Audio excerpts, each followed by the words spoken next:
Welcome into the CHGO Blackhawks Podcast, presented by DraftKings Sportsbook, America's top-rated sportsbook, because it's awesome. Download the app and use promo code CHGO when you sign up. Welcome into Mailbag Wednesday.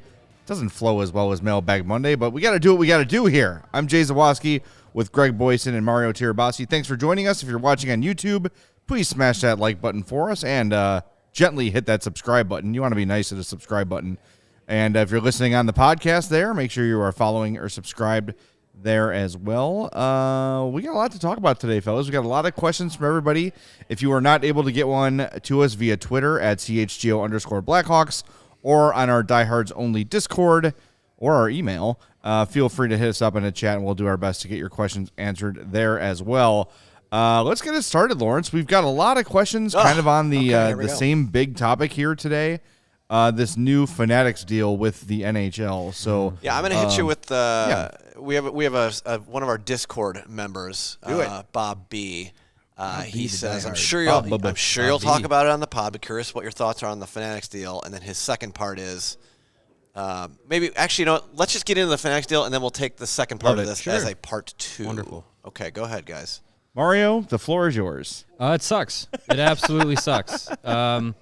Look, I understand that it's probably going to be fine in the long run, and it's a long run, 10 freaking year deal.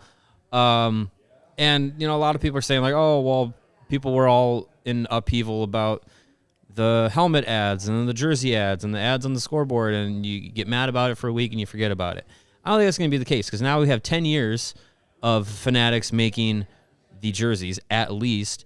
And I have refrained from buying things from Fanatics because I read online reviews. I take people's opinions into consideration when looking for, products like that, materials and everything. You can go up and down the internet and find thousands of stories of people getting bunk materials on their Fanatics deals, jerseys with the wrong numbers, with the wrong names. And you get the hell stories of customer service with Fanatics. It's just they have this monopoly on all of the leagues and their fan shops and everything, and it's just it's like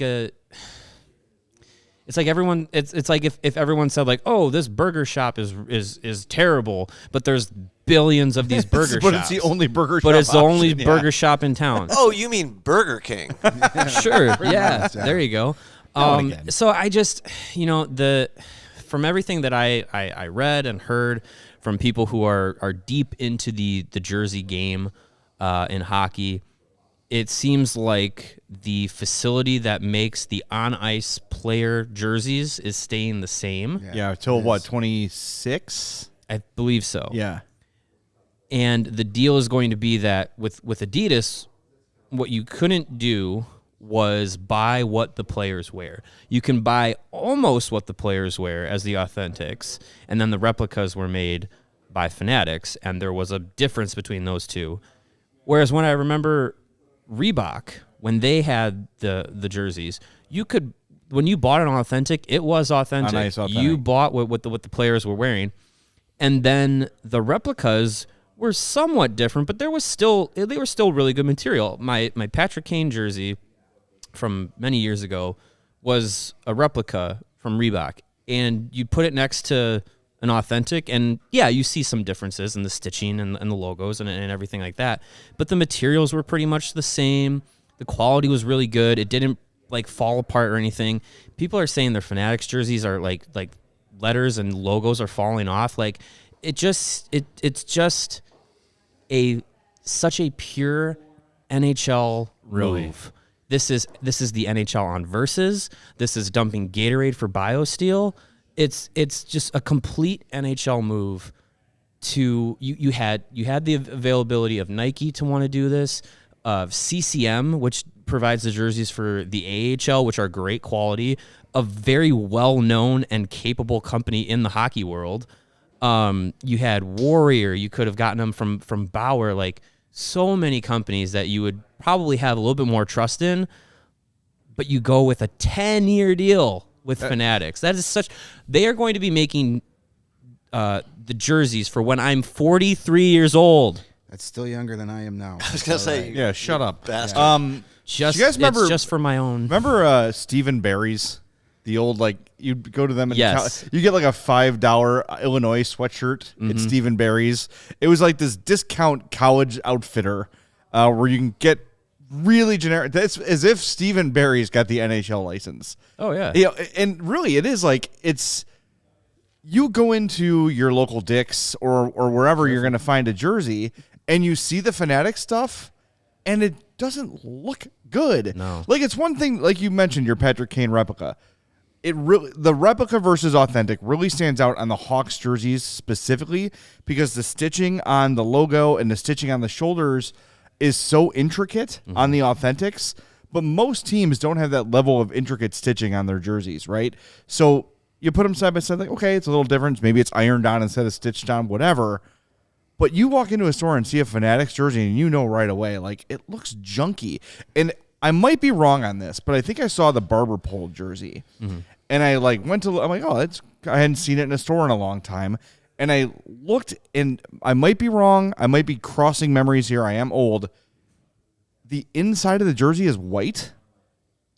Whereas, like, you know what I mean? Like, so it's almost like it's painted or like a dipped different or material something on the inside of the jersey. I don't know if it's different, but it's not the same color. Like, it's almost as if it's like computer generated. 3D printer. They're dumpy. So I had the same reaction as you. Yeah. Obviously, I think we all kind of had the same reaction. Not really. The only thing that gives me you need. a little bit of hope is Greg Wyshynski wrote about this yesterday. Nike is the official outfitter of Major League Baseball, but Fanatics has made MLB's Nike-branded uniforms for all 30 teams since 2017 when it acquired Majestic. In total, Fanatics makes close to 100,000 MLB uniforms each season. Fanatics also makes authentic NFL jerseys that carry a Nike logo, which are sold online and in stores. So, from what I understand, are they saying it's the on-field uniform for Major League Baseball? That's what it sounds like. That's how I'm reading it, right? Yeah, that's what it sounds like. Or basically, Nike pays Fanatic to make the uniforms, and Which It's outsourcing. like it's a Fanatics. It's Fanatics makes them through Nike. right. Like Nike has outsourced those uniforms to them. And I've seen and purchased. Actually, I think my Cubs jersey is a Majestic, but I've seen authentic jerseys in person. They seem okay. Haven't heard players bitch about them. Haven't seen fans really. The only complaint I see is like the Cubs jersey authentic has a weird like long butt on it. Yeah. So it tucks into pants. So it's almost like another layer has been stitched on. Kind of like what they did with the Reebok jerseys. Yeah. They had that tail. Yeah. Yes, exactly. Yeah. So that's the only thing that gives me hope. But just in general, you're right. It is such a typical. That's why there shouldn't be much outrage. It's par for the NHL core. But be better though. Gary Bettman doesn't want to be better. He just wants to make money. That's all he cares. But are you going to make more money if you go with CCM or Bauer or Warrior or whatever? Aren't you going to make more money because more people are going to buy jerseys because they look good? Maybe the NHL said we had Adidas and no one bought them. Okay. Well, I think with the problem there is I think the marketing decisions that they made were backwards because Adidas, their biggest thing was the reverse retros, right? That was like the Adidas was going to like they were going to make all these designs and they were going to be awesome. Most of them weren't. The problem was they wanted those reverse retros to be special, right? So they made fewer of them, so they'd be rare. If you want to make money, off of this thing that you're big, it's your big thing and you're promoting, don't you want to make a bunch of them so more people will buy them? Look, you walk into a Richards Sporting Goods, and there's orange Bears jerseys everywhere. I've not seen the reverse retro. Because no one's buying the orange ones because they're awful. Well, I know, but they're there. They're available. Right. You know what I mean? Like, they're available like the next day. Mm-hmm. Yeah. It's all part of a bigger NHL problem. I don't understand the outrage, to be honest with you. And that might have to do with the fact that I haven't bought a hockey jersey of a current player in like 10 years. And I kind of don't really plan on buying one anytime That means soon. all of yours are Reebok, which are really nice. Some of them are even older than Reebok. Yeah. So, yeah, like I don't. Until they come out with their actual product, let's like hold the pitchforks and torches at bay. Like Sure. Everybody hated when Nike took over. Everybody hated when Reebok took over and Adidas. And guess what? It's all still okay. It's still the same game on the ice. Like I know people are worried about the quality of the jersey they're going to purchase, and that's important. Part of the fun of being a fan jerseys is getting a are jersey. expensive yes, as shit. They are. Here's my thing. Let them, maybe now that they have the actual contract with the NHL, they're going to get held to a higher standard. You would hope. You would hope. So let's just wait and see what they come out with once they're in charge. Maybe it gets better because, hey, we can't screw this up. This is the first time we're getting this. We're not going to drop. Maybe Fanatics has a different mentality than the NHL does and say, this is our chance to get better and bigger, so let's not screw this up. Let's just give them a chance before we say it's going to suck. I mean, the fact too that like they're sticking with the same manufacturing plant that Adidas did, we're probably not going to see many changes. And one thing I did see, and I'm not sure if it was Wyshynski or not, but I think that's only for where they're made for the players. I don't think that's retail. Oh, maybe. But so that's the question: is if you buy an authentic from Fanatics, is it an on ice authentic or is it an authentic? I don't think that's going to be. Which means that's going to be the case. I think it's going to be like Adidas, where you buy an authentic. It's a really nice jersey, but it's not what the players wear. Okay. Well, the only thing I saw that like indicated a major change, and I don't remember where it was, I apologize, something about material that would be more resistant to a skate cut, which is like being developed now, which indicates that they're taking the on-ice or on-field product seriously. Greg's right. We're not going to know for a few years, but I think just the bigger picture of if you go to shop.nhl.com, you are forced to buy from Fanatics. From Fanatics, right? Everything you have comes from Fanatics. And look, I don't know how much the NHL has say on that, whatever. But like, because it's not just them, it's every league. I don't know. I just want it to be better. I just want it to be better, and it's just such a typical NHL thing to feel like they're settling. And I'm a big fan of Biosteel. I like Biosteel, but when casual sports fans are watching a game and they see Biosteel instead of Gatorade, it's like.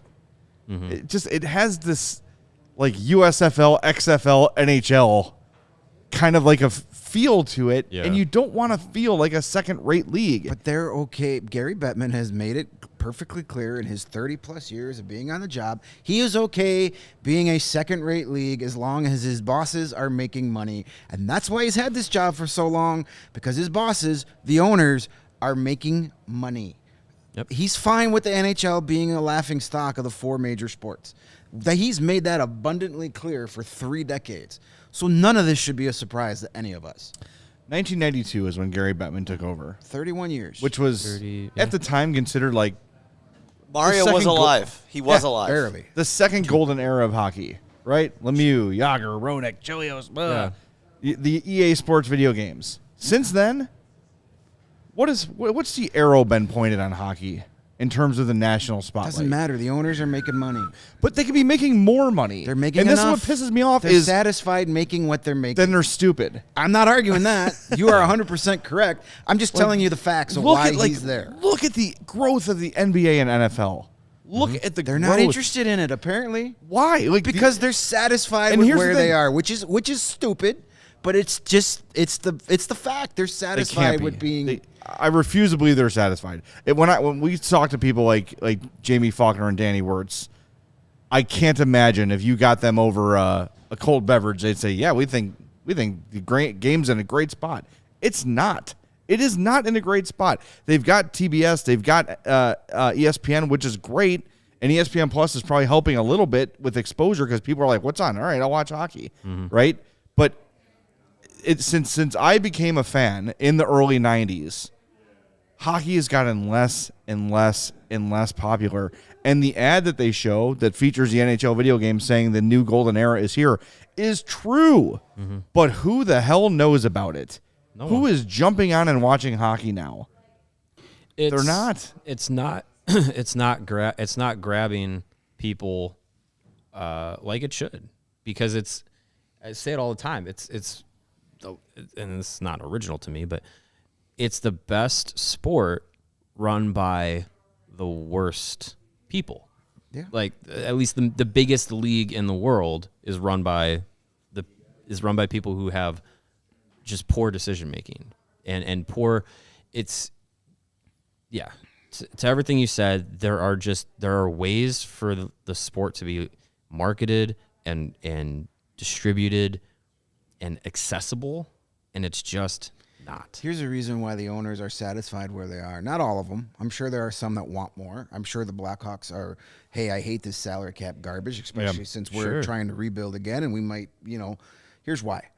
Because you can own a team in whatever that's not selling a ton of tickets and still make money because you have a hard salary cap, and the bigger you get, the more people are watching you, the more money you're going to have to start shelling out for those players, which means less money in your pocket. Yeah. It's pure dollars and cents. Why they don't want to get any bigger. Should they? Yes. Can they? Absolutely. There's just so much more money to be made for them, though. It's like they can't even comprehend that. Well, most of these guys have enough money that their grandchildren 8 times removed never have to work a day in their lives. Yeah. So they're satisfied with getting their tax loopholes and their, whatever else they use their NHL team for that none of us could ever imagine. They're satisfied exactly where it's at. I only have to put in $80 million a year on this team. Cool. Oh, wait a minute. If we get bigger, you mean I'm going to have to spend double that to get good players? I'm not interested. Yeah. All right. Well, 18 minutes for the first question. So and actually, technically, only the first half of the question because Bob also asked, how would you rank jersey makers, Reebok, Adidas, CCM, et cetera, et cetera? I would do CCM, Reebok, Adidas. And I was a big fan of the Nike jerseys. I thought they looked good. I would put CCM at the top just because it's more of a nostalgia thing. Reminds me of for me, the it's old classic, days. yeah. Like my first couple Blackhawk jerseys were CCMs. I got my Savard jersey. It's got the fight strap and everything. There's people who still have and still wears their CCM jerseys from the 90s at Hawks games. Like they're made well. I want like either Dirk Graham or Steve Larmer, somebody from my childhood in the 90s, but I refuse to get a non-CCM jersey because to me, that's not authentic. Like I'm not going to get the Adidas Steve Larmer jersey because he never wore that jersey. Then I would feel like a fraud. So I hit the old eBay machine. Got to see what Gunzo's has left in the back. Yeah, maybe. I think for me, I never had. That's not true. I did have a CCM jersey. It was the first one I ever had. Yeah, your snug one. Yeah, the one I wore a couple times actually. I think for me the Reeboks were made really well. Like I said, like I've had those for a long time. They stand up well. The Adidas ones were made well. Yeah, the Authentics were made well. Good colors. Vivid. I have no problems with Adidas how they were made. I think some of the designs were pretty crappy, but at least the materials and how everything held up is pretty nice. Never had a Fanatics one, and we'll see. We'll see if I ever have one. Yeah. Well, you got 10 years to decide. There's one more year of Adidas jerseys, so hopefully the Blackhawks land Bedard and everyone can get their Adidas Bedard jerseys and be good for the next 10 years. I'm going to get you one for your 40th birthday. Sweet. Maybe they'll figure it out by then. That's 7 years from now. You a 40 Darren Pang. Sure. Why not? Yeah, that sounds good. Well, that first segment, that made me want to drink. Sure. What should I drink, Mario? You can crack open a cold one from the beer sleeve, and it'll be a Goose Island beer, the proud beer sponsor of us here at CHGO and Chicago's beer since 1998. You want to talk about good designs? Take a look at our cans here on the table. You got the Blackhawks Pale Ale in that black can. Looks great. Tastes great. You got the Bull City 312. Both of those are limited releases from Goose Island, and they are not limited in how good that they taste. Of course, you also have the No Plans Pale Ale in that nice spring green can. It's gonna be coming in handy after April 13th when we have no plans for the rest of the season. And, of course, the gold Goose Island 312, the staple of their roster. Of course, also the Bourbon County Stout for the dark beer fans. The Beer Hug IPA series is delicious, I hear. And, hey, if you want to try any of these delicious Goose Island beers, you can go to one or both of their 2 local locations because they are open and ready to welcome you. You can grab a beer right from their innovation tanks at the Goose Island Tap Room located at 1800 West Fulton. Or if you like to pair a smash burger with your beer, you can do that. Get a fresh beer of the week at the original Clybourne Brewhouse at 1800 North Clybourne. For reservations and pickup, go to gooseisland.com/locations. We've only got 6 home games left for the Blackhawks. 6 games left this season at the United Center. If you want to go, you want to use Game Time. It is the hottest new ticketing site that makes it easier than ever to score the best deals on tickets to sports, concerts, and shows. Ever dreamed of sitting in a seat you never thought you could? 50-yard line, courtside, right behind Luke Richardson. You can do it. It's possible with the Game Time app. The biggest last-minute price drops can be found on the seats you thought you could never buy, and you won't find a better deal this season on Blackhawks tickets. It was created by the fans, for the fans, and Game Time guarantees you the lowest price. I'm looking ahead here. Next home game is Sunday against the Canucks. That's $31, gets you in the door. But as the game approaches, those tickets get cheaper and cheaper. The 28th, Tuesday, Dallas at Chicago, $18, gets you in the door. New Jersey, that's a hot ticket, $43, but still, these are well below face value, and it's always smart to keep an eye on the Game Time app and website to see those ticket prices as they go down. If you love CHGO, then you will love Game Time. The best way to support us is by buying your tickets through the link in the description. Click that link, bookmark it, so anytime you're looking for tickets, you make sure you use our link to save. Join over 15 million people who have downloaded the Game Time app and score the best seats to all of your favorite events. Here's before we get to the next question, this quote from Connor McDavid just comes across my timeline from Chris Johnston of TSN, and he just kind of put a bow on that last conversation about how the NHL needs to market itself better. It's from Connor McDavid talking about last night's World Baseball Classic. Mm-hmm. You know, Ohtani Trout showdown for the ages. Yeah. That's what we've been asking for in hockey for a long time, right? Best on best. Look, everybody's talking about baseball, and you see the Ohtani versus Trout, and that's what hockey has been missing for almost a decade now. That's coming from Mr. Personality himself, the world's greatest player, saying, please give us something like that. We're begging you. It hurts my heart. The players want it. The fans want it. Do it. You had the Olympics, but that's gone. It hurts my heart. Yeah, 3 o'clock in the morning, in the middle of the season. I'm not interested. To hear Connor McDavid say what every fan and every player wants and knowing it won't happen. Yep.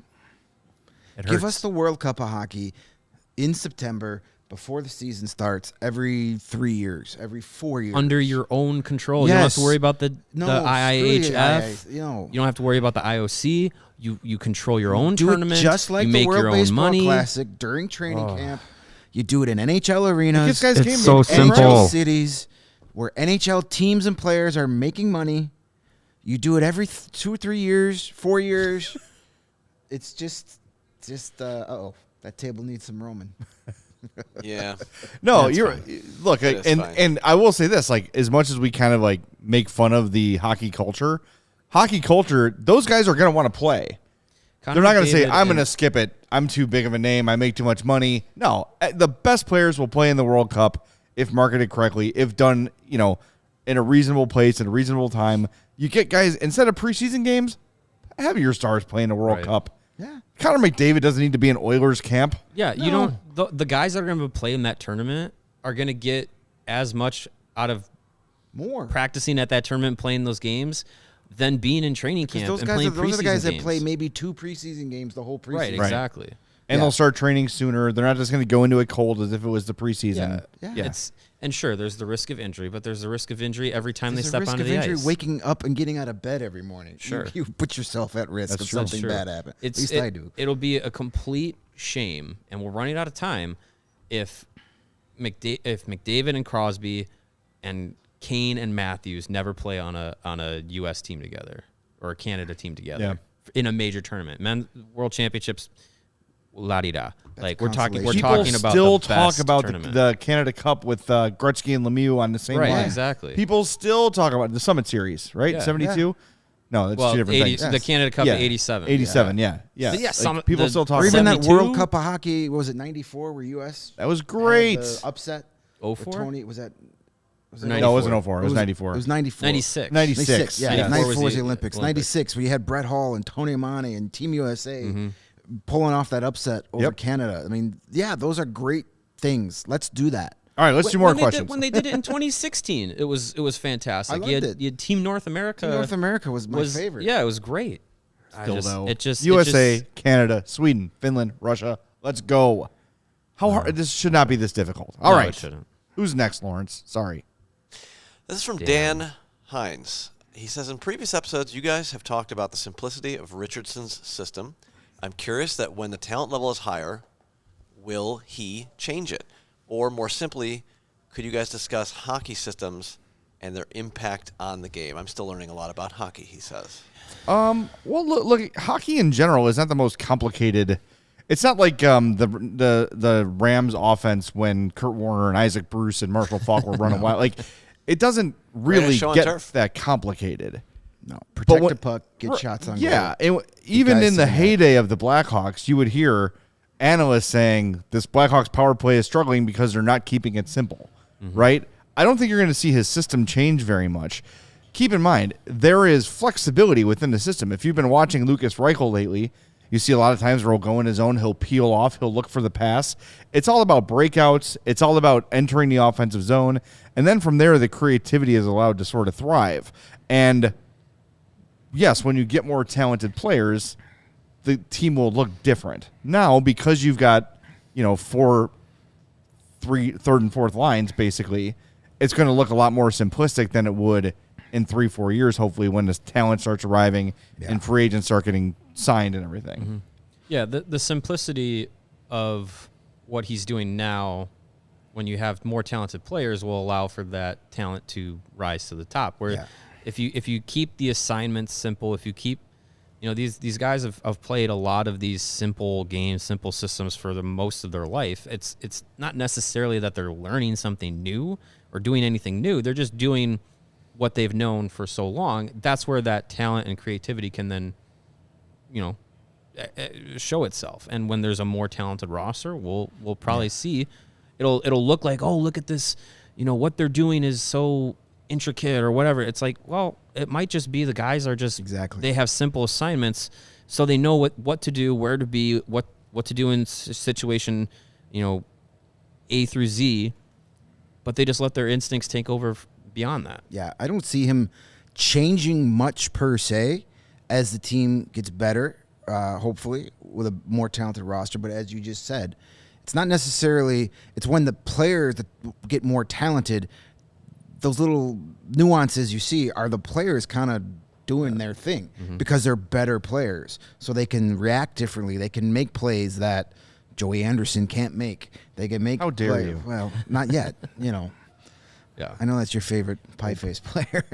He is very pie-faced. Well, and when you see hockey get more intricate and complicated in its system, you get Jeremy Colliton. Exactly. It's not – while it seems complicated to a new fan because there's all these things going on at the same time, it really is a simple sport. And sometimes you need to go all the way back like Luke Richardson's done and just say we're starting as if this was We're back in, U13 hockey. Yeah. We're just going to do it simple. And as we get good at being simple, then we can try little things. But I don't think his system is going to go over any kind of real major overhaul. I think he's just going to keep it simple. Mm-hmm. And as his teams get better, he's just going to let his best players be his best players. If you want us to very simplify it, Jeremy Cowton, if we'll to go football terms, played a man-to-man defense, which is really dumb in hockey. And most other teams use a zone style thing where someone's responsible for an area more than a specific player. Or the box +1. Yeah. Yes. While he had his guys chasing the same guy up and down the ice. That's why your defensemen were at the blue line, and there was an undersized winger standing in front of the net going, "Oh my God, get me out of here!" And meanwhile the goals are being scored while Duncan Keith is in the neutral zone because his guy was like, "Hey, I got an idea. I'm going to let their best defenseman chase me all the way out to the zone, and we'll score a goal." Yep, smart. All right, next. Well, this sort of dovetails off that combo. As Jay Arthur asks, what's the confidence level you have in Luke Richardson to coach a Stanley Cup level team, assuming the Hawks get there in 3 to 5 years? That's what he's here for. Yeah, I there's nothing I've seen from him that would indicate to me he's not capable of that. He's done it. He has coached the Stanley Cup final game and won that game. I mean, look, what do you need to win a Stanley Cup? Talent, depth, and you need to keep your team engaged and listening.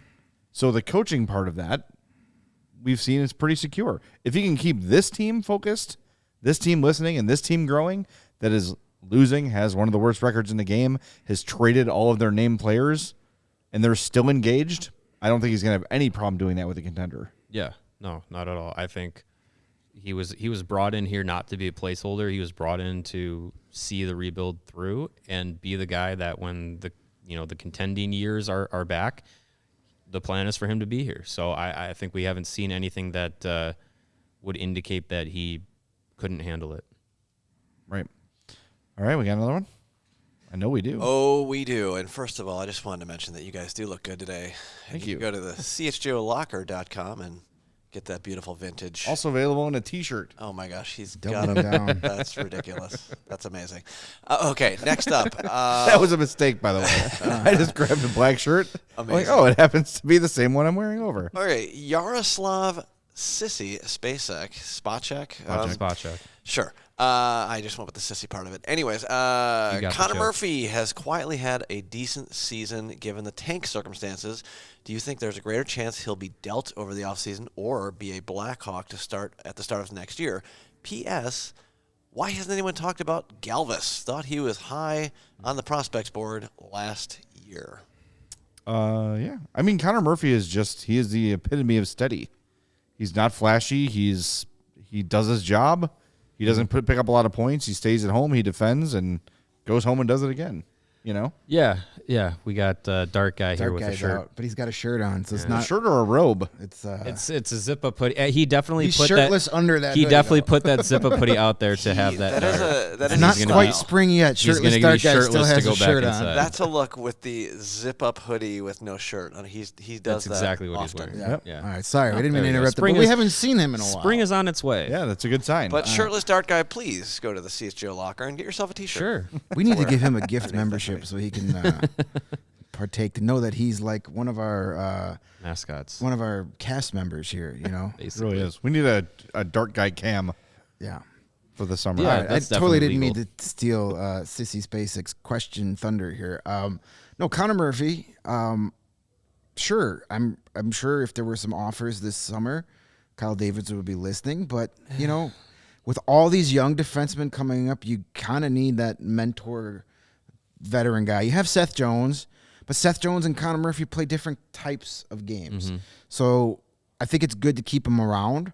Obviously, if someone gives you an offer you can't refuse, you take it. But, you can't really you got to have some veterans here, especially when most of your top prospects now are defensemen. Yeah. And learning from a guy like Connor Murphy is a good thing. And Connor Murphy is a Luke Richardson player. He plays the same type of game that Luke Richardson did. So I don't think I don't think you'll see him traded, but again, never say never. As far as Galvis goes, again, I think he's just one of those guys that just is getting lost in the shuffle because there's so many talented young defensemen coming up through the system.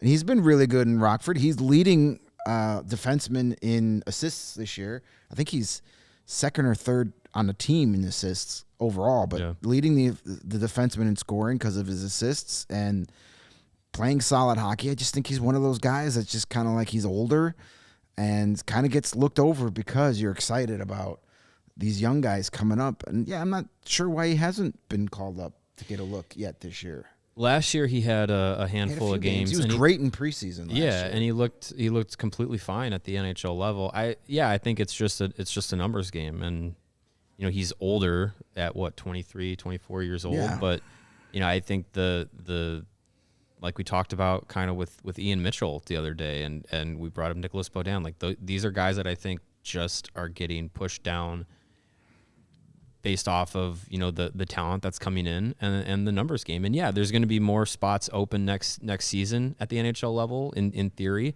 Connor Murphy is going to need to be there or would likely be there because you need a guy that's in a leadership role, a guy that can kind of help guide some of these younger players, and a guy that's going to give you a consistent effort night in and night out. So you can't just take all the prospects and the Rockford Ice Hogs and throw them into the NHL and expect things to go well. Even from a development standpoint, that's really not how it works. So you need guys like Murphy to be in those positions for those reasons.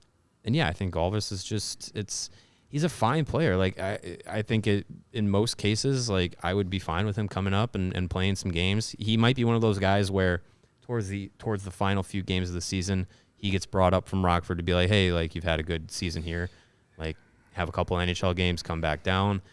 I just don't know what his future is. Well, even next year is, some guys are going to get forced out of spots with Del Mastro and Allen likely joining Rockford.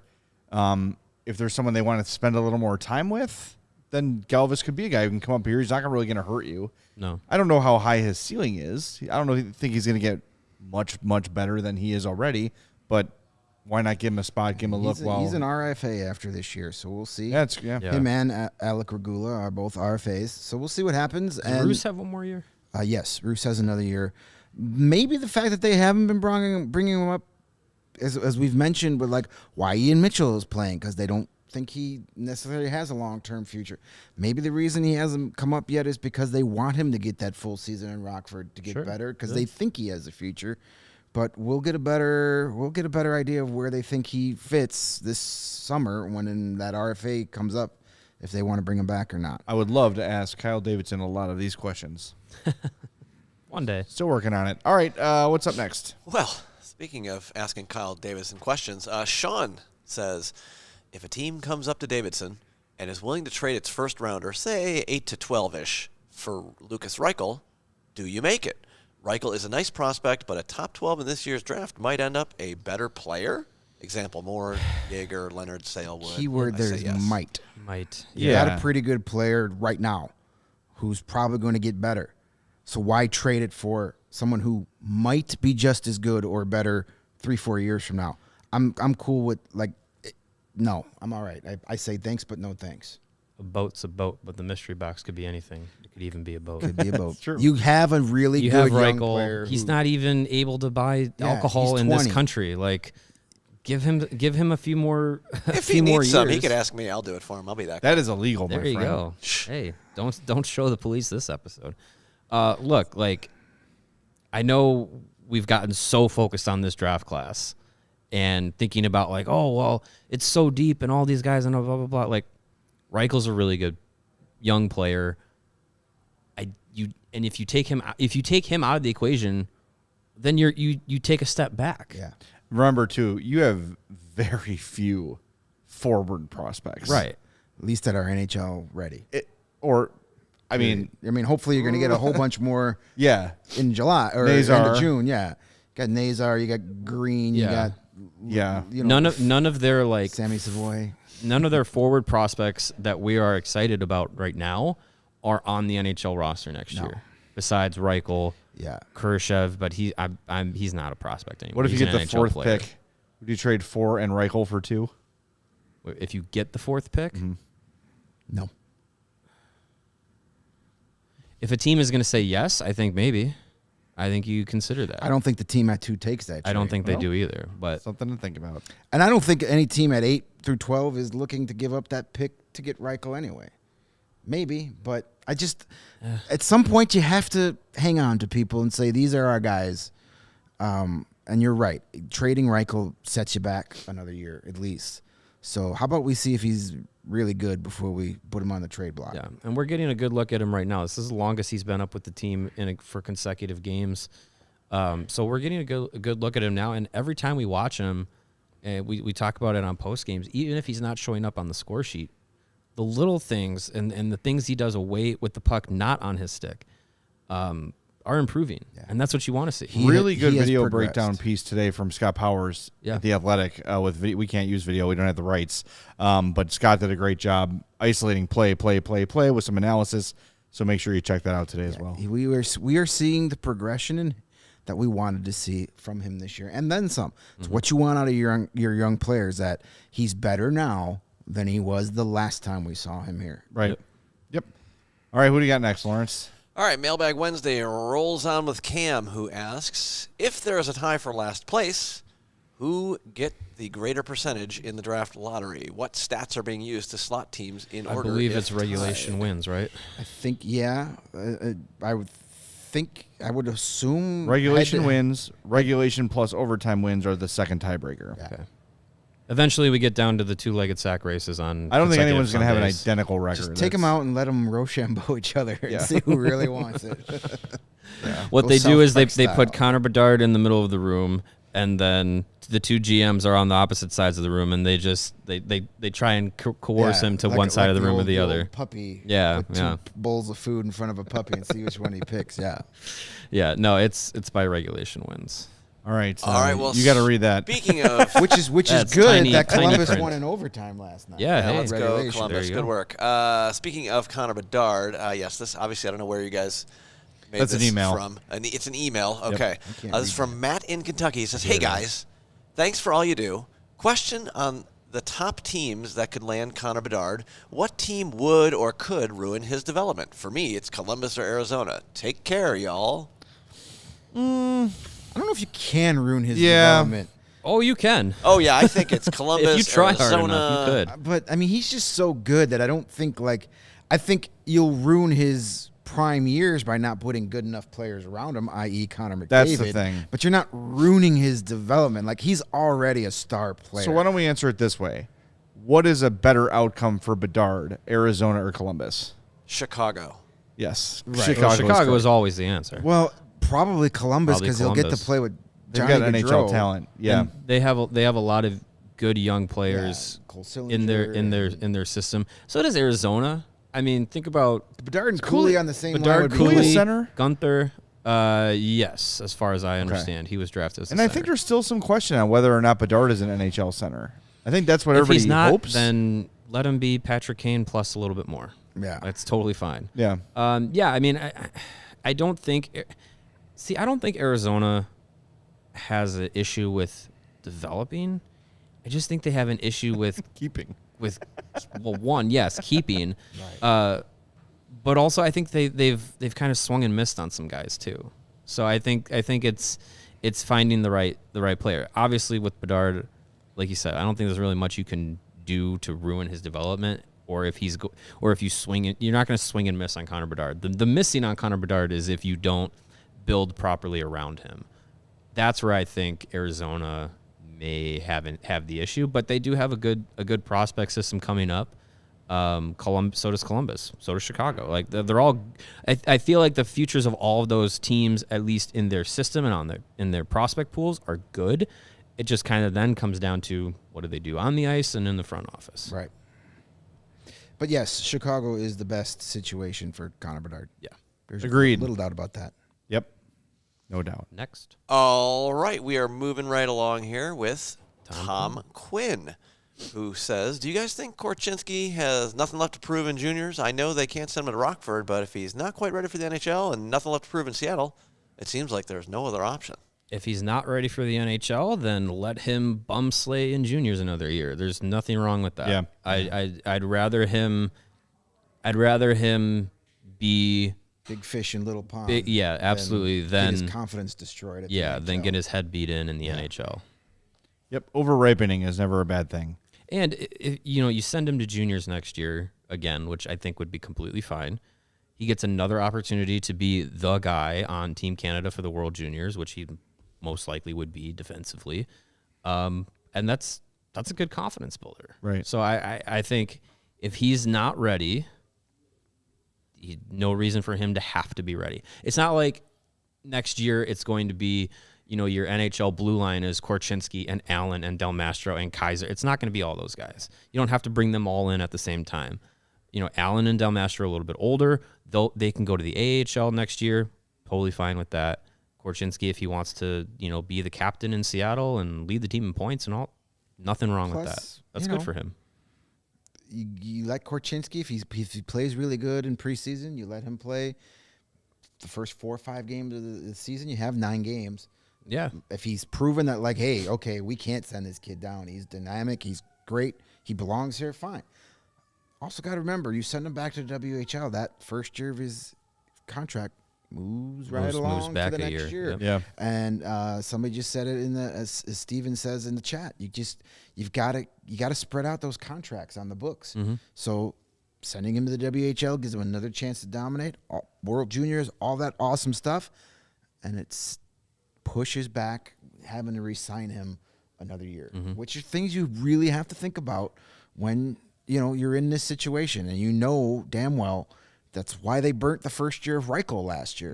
Yeah. They're already thinking about those things. And it's not just, burning the first year, not just to stagger the contracts, but it's also making the bet of, well, if we push it a year, he'll be more developed, and then at the end of it, he'll be more expensive too.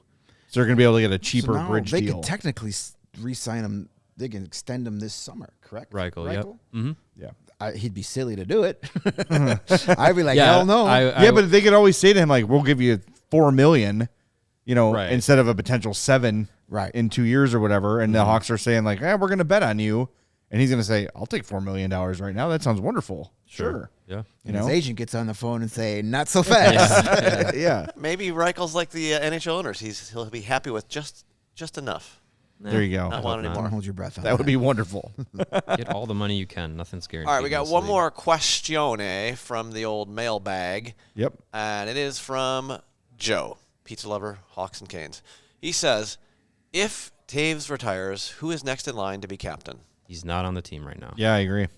I don't think the next captain is on the team.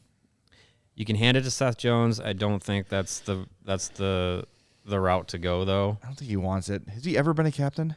Not in the Not in NHL. Nashville, not in Columbus. He wore a letter in Columbus. He's worn a letter here. I just don't think. I think the organization,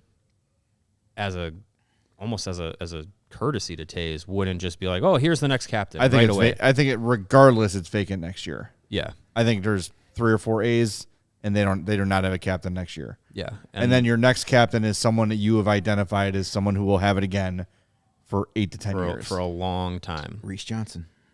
Well, yeah, that's if Derek King had his way. But you could look down the road, right? Like, if they get Bedard or Fantilli, they can very much go the Taves route with one of those guys and just say, your team, let's go. Yep. Lead it. Yeah. You look at somebody like Ethan Del Mastro, who's had a leadership role for Team Canada. Even both the junior teams. Remember, your captain doesn't have to be your best player. No. Like, it doesn't have to be that way. I could have, if Jake McCabe was still here, I could envision a place where Jake McCabe is a captain, right? Like, Connor Murphy has captain-like qualities to him. Yeah. He's not a Norris Trophy candidate.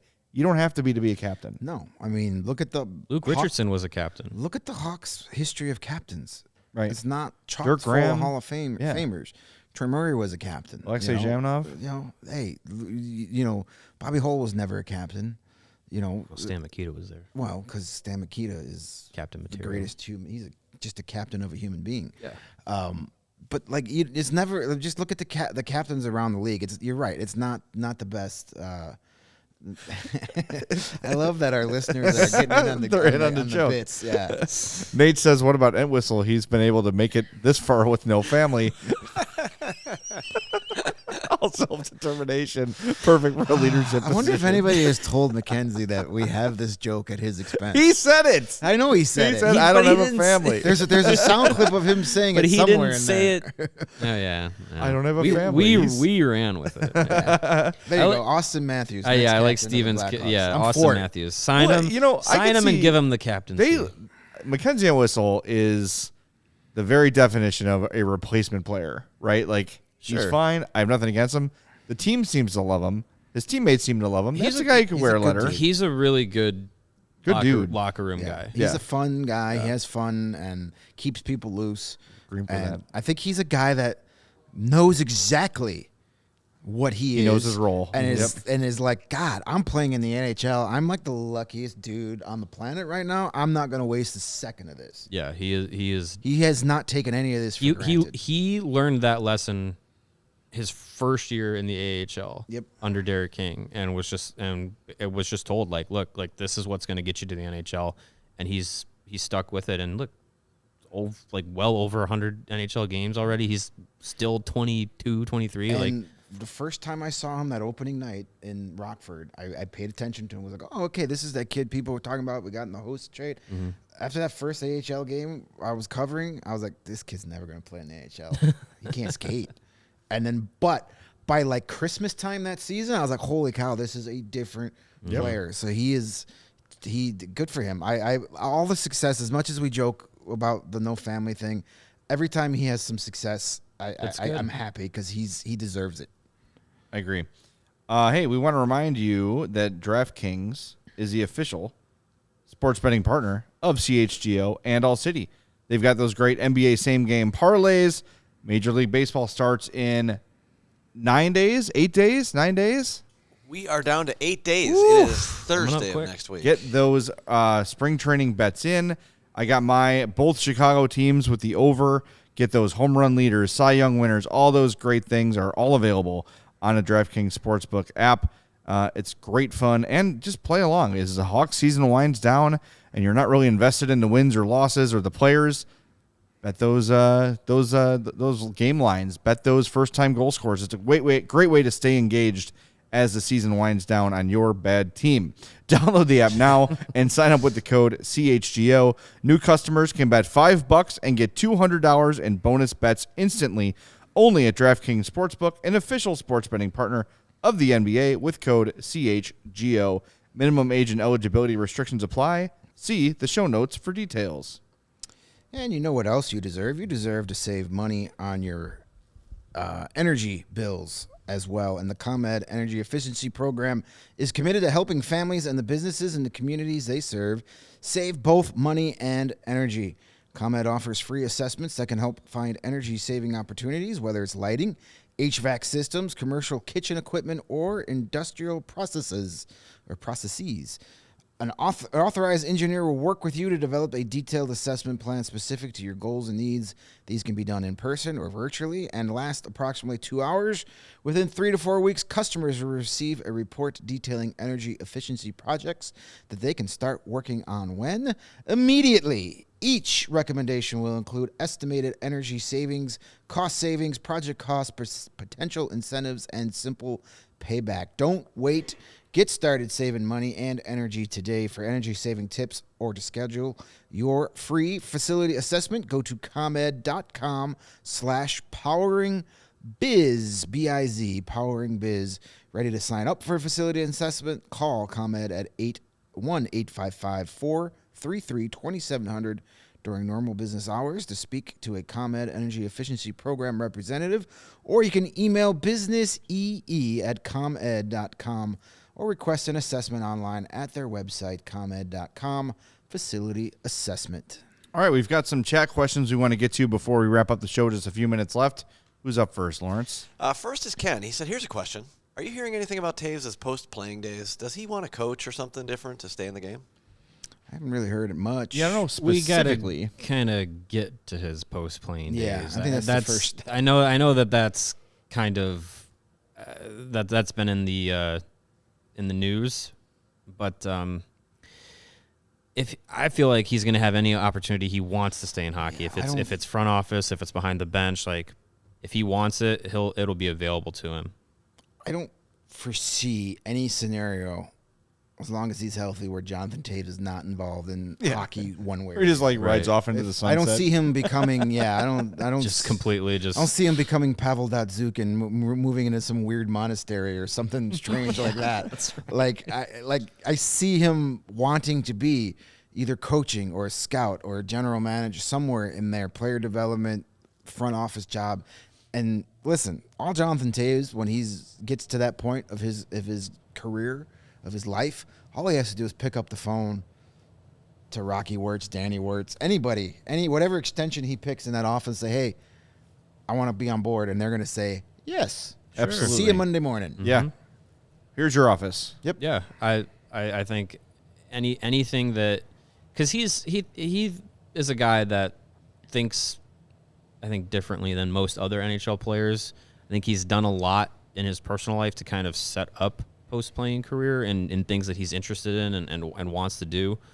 I think he's just kind of got that mind for the game on the business side of things.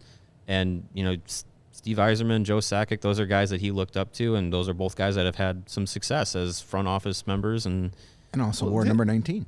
And also wore number 19. The other nice thing, too, is with the Dynasty Hawks now their career starting to end, you can kind of reinvent the ambassador role, right? And even if it's not coaching or scouting or GMing right off the bat, and maybe this isn't even specific to just Taves, but go out in the community, help communities learn about the game, learn about the sport, go to schools, introduce kids who don't have the opportunity to play hockey, help them get that opportunity. Instead of just being I'm going to visit the skyboxes and I'm going to wave and kiss babies and shake hands and everything, you can actually reinvent the ambassador role into something truly meaningful. Jonathan Taves talking to Chicago public school kids about nutrition and fitness is perfect. Right. And he's done that. Yeah. So just keep that stuff. Keep that up. Yeah. And then you Teach could kids how always to plant find kale. the Chris Kunitz role for him where he's on the ice every practice, helping people out. That'd be fun. Yeah. That's the job I want. The dude that just makes passes all just day. passes pucks in the drills. No pressure at all. I feel like I might not be as effective at that job. Probably as not, but I could wear the tracksuit. That'd be fun. You can, absolutely. I want mine to be velour, though. It gets wet. And like a Paulie Walnuts. Walnuts. I'm damp all day anyway. What's the difference? Winnie City is just kind of dovetailing off this. He says if Taves does retire, could there be a chance he plays the season finale to get his well-deserved thank you by the fans? Chance, So, yeah. But again, he hasn't even been on the ice yet, and we're 3 weeks away from that game. Yeah. 6 home games left. If he's not on the ice in the next 5 days, it ain't happening. We talked about it when John Dietz's report came out, and it says, it's said in there that the organization is kind of making some preparations in case Taves does say look, I have to retire, to kind of honor him at the end of the season. I would be shocked, especially knowing Taves, the kind of competitor that he is. I would be shocked if he's not ceremoniously suited up for that game. Goes out there, One last shift or something. He's in. Well, no, I'm saying he'll actually play. I think it might be he plays 10 minutes. He's in the starting lineup, takes the opening faceoff, gets that ovation. Whatever the score is at the end of the game, he's on the ice to finish it. That I would be shocked if it came to the point where Taves says, I'm retiring at the end of the year. My body's not cooperating, blah, blah, blah. If he's not in that lineup. How quickly can a banner be stitched? I don't know. I mean, I'd be the banner template for Taves and Kane and Keith and so on and so forth. Those should already be made. They just got to stitch in the years, you know. Yeah. I mean, it'll be interesting, and would be when do they play? They don't play the Sharks again this year, do they? Damn, it'd be really great if they could just do an hour-long Jonathan Taves ceremony before the game. Let him talk for 50 save it minutes. for next year. The problem is I don't see Jonathan Taves talking in public for 45 minutes. I don't think. Jonathan, your thoughts on Jeremy Colleton? Oh, there you go. Then maybe. That's 45 minutes. No, it would 45 be, minutes or one long glare. Worst comes to worst, we've got 4 chairs, and if Jonathan Taves is looking for work, we can slide a chair over here. He knows a little bit about hockey. We can zoom out a little bit, right? Yeah. We can definitely do that. Yeah. All right. Yeah. How many more we got? 2 more? Just a couple more here. By the way, Ryan did say he wishes that Johnny could teach him about nutrition and fitness, which I do find funny. Yeah. Lost cause. VMJR. I know about it. I just don't care. Where do you think the Blackhawks will end up by season's end? Top spot, second, or third prior to the lottery? Second. I'm betting second. Probably second. Though Columbus could get on a nice little run here. Let's hope. Hopefully last night was the start of like that awful 4-game winning streak that nobody wants. I think you lit the fire under their cold ass. If the Hawks finish worse because Columbus goes on a 5-game winning streak, everybody owes me something. I'm buying a Boysen Fanatics jersey. There you go. There you go. Except it's going to say It'll Ronick disintegrate while being shipped. It's going to say Boysen. Boysen. And the French version. I believe this plays perfectly off what you just said there. Mount Mill 08. After Mario went on a rant about Boston and Greg went on a rant about Columbus, is there a team Jay would like to rant about? Oh man, I mean, I feel like Greg really took care of it for all of us with the Columbus thing, and no, not really. I don't have any. I can rant about the St. Louis Cardinals.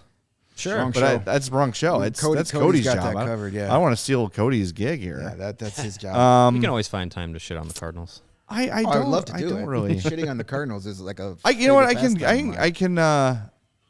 We've been crapping on Nashville Predators all year. That's fun. I can continue that. Like, just figure out what you're doing. You have to pick your assignment if you choose to accept it. All right. You have to pick one playoff team that you hate and go on an angry rant about them. All right. Let me look at the current standings. Shouldn't be too hard. Yeah. You should be able to pick out a team. Vegas. All right. Can you do Vegas? That would please me. Toronto. That was He Minnesota. likes Toronto. He's weird. Greg could yell about Toronto. I'll yell about any team you want. How about the Jets?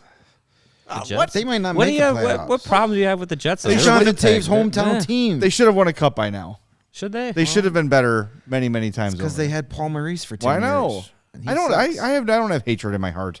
Good for Things you. are bad enough as they are. Good for you, Jay. I appreciate that answer. Yeah, Cody is standing behind That's you a with a cop lot out. of money. Yeah, Just so you know. I know.